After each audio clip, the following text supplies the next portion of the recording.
You might be a little overwhelmed at first at all of the great options available to you with Disciplr when you're looking at the library, and that's okay. It's a good feeling. But the way that Disciplr works is that you don't have to choose just one. With your subscription, you actually have a ton of different great options that you can use as core curriculum for your church experiences or supplemental activities that you can use in different settings. You've just got a lot of great options. And so we can start by clicking the Browse All button up here.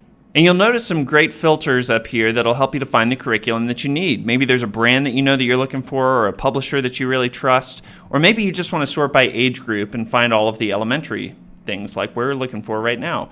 You can also, of course, use the search bar up here to find specific lessons or search through anything you'd like. But for our purposes here, I'm going to choose Bible and Life. And when you're looking at a curriculum, you can click on the More Details button to see a pop-up modal that'll show you more details, of course, about the curriculum, and also some of the lessons here. You can click to see a full lesson list or click on individual lessons to check them out beforehand. But if you know that you want to add this to your space, you can go ahead and click the blue button here.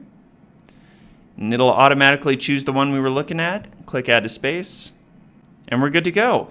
Now from here, you want to make sure to hit Customize Curriculum, because this is going to allow you to make sure that the curriculum meets the exact needs of your ministry. And there's lots of great stuff here.